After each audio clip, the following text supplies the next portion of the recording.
Varicose veins తో బాధపడుతున్నారా? భారతదేశంలోనే బెస్ట్ ట్రీట్మెంట్ అందించే ఏకైక హాస్పిటల్ ఏవిస్. నమస్తే అమ్మా. నమస్తే తల్లి. అమ్మ, బీజాక్షరాలకి చాలా పవర్ ఉంటుంది అని అంటారు కదా. అవునమ్మా. మరి ఇప్పుడు ఎలాగో శివరాత్రి సీజన్ నడుస్తా ఉంది, అందరం ఓం నమ శివాయ అనుకుంటూ ఉంటాం. ఓంలోనే ఉంది కదా బీజాక్షరం అంతా. అసలు ఓం అంటేనే బీజాక్షరం కదా. అసలు బీజాక్షరాలు చదవచ్చా, చదవకూడదా, ఎవరు చదవాలి, ఎప్పుడు చదవాలి, దాని ద్వారా ఫలితం ఎలా వస్తుందో తెలుసుకుందాం. బీజం అంటే ఏంటమ్మా? బీజం సీడ్, విత్తనం. విత్తనం కరెక్టే కదా.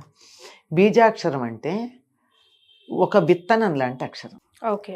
ఒక్క బీజాక్షరం గనక మనం ఉచ్చరించినట్టయితే దానిలో నుండి మర్రి విత్తనంలోంచి మర్రి చెట్టు వచ్చినట్టుగా దేనికి సంబంధించిన బీజాక్షరమో దానికి సంబంధించిన జ్ఞానము, శక్తి అలా విస్తరిస్తాయి.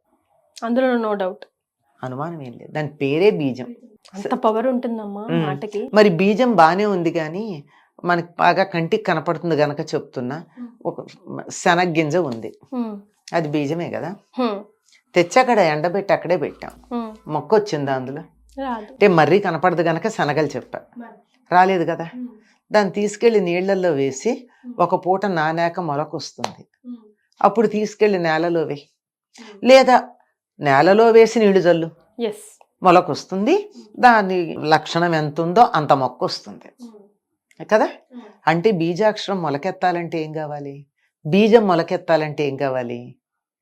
ఒక క్షేత్రం కావాలి కదా. క్షేత్రం ఉన్నంత మాత్రం సరిపోయిందా? ఓ రాతి మీద వేసాం లేదా నేలలో వేసాం కానీ నీళ్లు పొయ్యలేదు, మొక్క వచ్చిందా? రాదు. కనుక ఈ బీజాక్షరం అనేటటువంటిది ఎవరినైనా మనం తీసుకున్న తర్వాత నాటబడితే, నాటాలి. ఆ బీజం నాటుకుంటే దానికి తగినటువంటి దోహద క్రియలు చేస్తే, అంటే నీళ్లు పోయడం లాంటిది మొదలైనవి గనక చేసినట్టయితే అందులో నుంచి ఆ బీజాక్షరం దేనికి సంబంధించిందో దానికి సంబంధించినటువంటి జ్ఞానం విస్తరిస్తుంది, మర్రి చెట్టులాగా. అట్లా ఉంటాయి. ఒక్కొక్క జ్ఞానము, ఒక్కొక్క శక్తి కూడా ఉంది దానికి సంబంధించి. అటువంటి శక్తి మనకి విస్తరించి లోపల బయట కూడా విస్తరించాలి అంటే నీకు ఎటువంటి శక్తి కావాలో దానికి సంబంధించిన బీజాక్షరాలు ఉన్నాయి. నేను ఊరికే పిల్లలకు అర్థం కావడం కోసం ఎప్పుడు చెప్తూ ఉంటాను. రా అన్నాను, వస్తారు. రాలేదు, రా అంటా, చూసి రారు. రా అంటాను, వస్తారా రారా? వస్తారు. ఈ మూడింటికి తేడా ఉందా లేదా? అదే ఒక్క మాట. పెద్దవి ఎన్నో అక్షరాలు కూడా పలకల, ఒకటే ఒక అక్షరం. ఒకటే ఒక అక్షరం పలికినటువంటి దాంట్లో ఉన్న ఇంటెన్సిటీ ఏదైతే ఉందో దాన్ని కాకు అంటారు.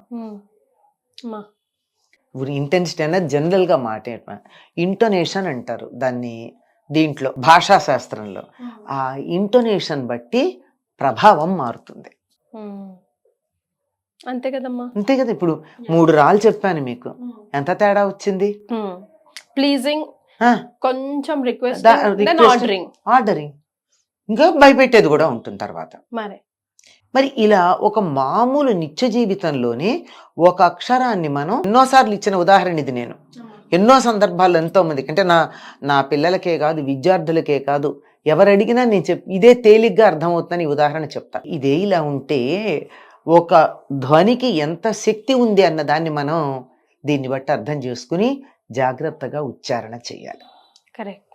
ఒక్క బీజాక్షరానికి అనంతమైనటువంటి శక్తి, విస్ఫోటనం అంటారు, అలా విస్ఫోటనం చెందుతుంది. అలాంటి దాన్ని జాగ్రత్తగా చేశామా, అణు విస్ఫోటనం జరిగినప్పుడు అణుశక్తితో మనం ఉపయోగం ఏ రకంగా ఉపయోగపరుచుకుంటామో అట్లా, లేకపోతే విధ్వంసానికి కారణమవుతుంది. అందువల్ల ముందు ప్రిపేర్ అయ్యి ఉండాలి బీజాక్షరం ఉచ్చరించడానికి. ప్రిపరేషన్ గురించి కూడా ఎప్పుడు చెప్తాం. మనం స్టీల్ గ్లాస్లో ఎన్నిసార్లు కాఫీ టీలు తాగినా అదేమవ్వదు. అవునమ్మా.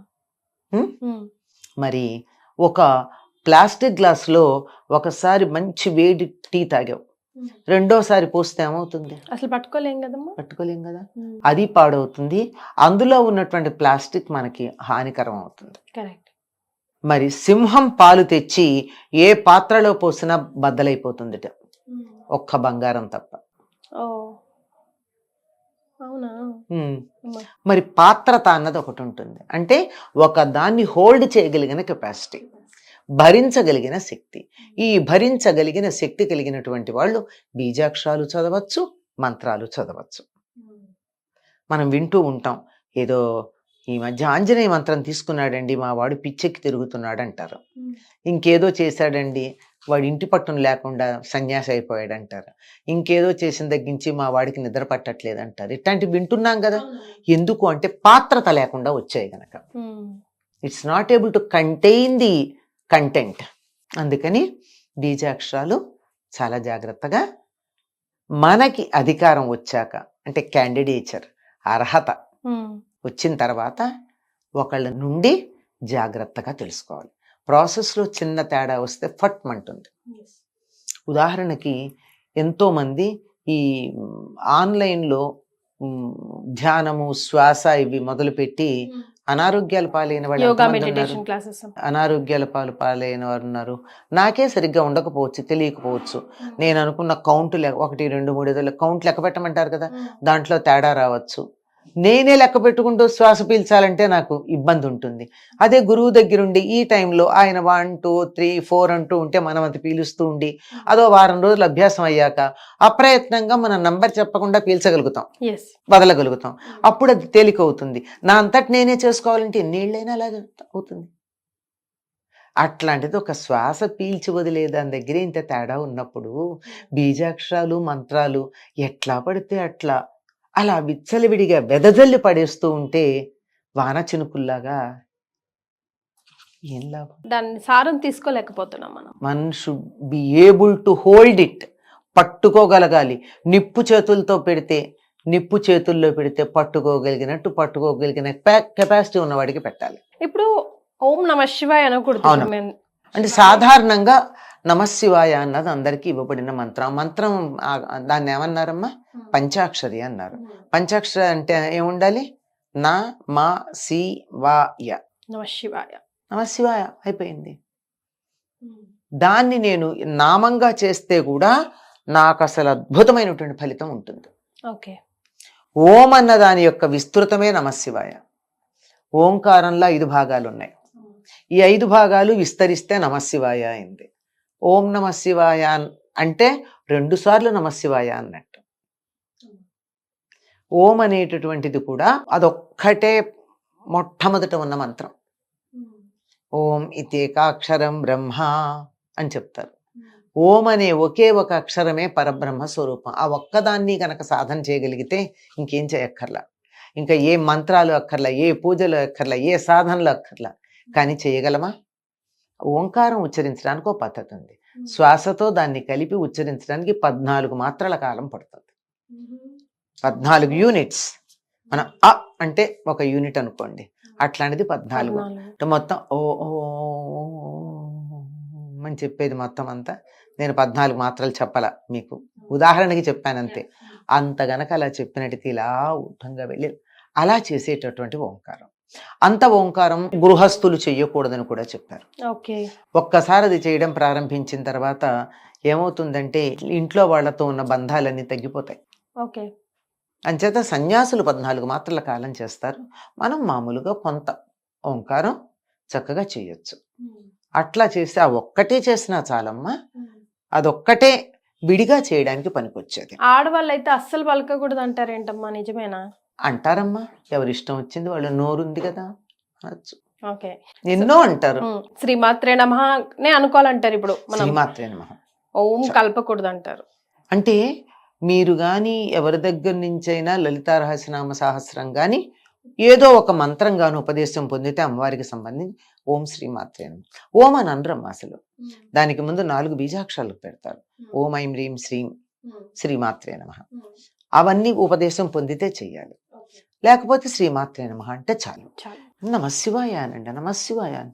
ఓం చెప్పినా కూడా తప్పు. ఒక్క నమశివాయకు ముందు అది ఎందుకో లోకంలో అలవాటైపోయింది, పర్వాలేదు. కానీ మిగిలిన దేనికి కూడా ఓం నమః అనేది అన్నిటికీ చెప్పకూడదు. ఎందుకంటే కొన్నిటికి నమః ఉండదు, స్వాహ ఉంటుంది. కొన్నిటికి స్వధ ఉంటుంది. అన్నిటికీ ఒకటే ఉండదు కదా. So highly intensed. అక్షరాలు కాబట్టి వాళ్ళు అబ్బా, దగ్గర పెట్టుకో- చాలా చాలా పవర్ఫుల్. ఎట్లాగంటే హై టెన్షన్ వైర్ లాంటివి. కొంచెం ఇన్సులేషన్ కావాలి. Yes. భయపెట్టారని అనుకుంటారేమో అందరూ. భయపడడం కాదమ్మా, జాగ్రత్త తీసుకోవడం వేరు. భయపెట్టి అయి చచ్చిపోతావు అని చెప్పడం వేరు, జాగ్రత్త నాయనా అని చెప్పడం వేరు. నేను చెప్పేది రెండోదే, జాగ్రత్త అని చెప్తున్నా. ఫర్ ష్యూర్ అమ్మా, మీరు చెప్పే చాలా జాగ్రత్త మమ్మల్ని ఎప్పుడు జాగృతం చేస్తూ ఉంటుంది. ధన్యవాదాలు. వస్తాయి.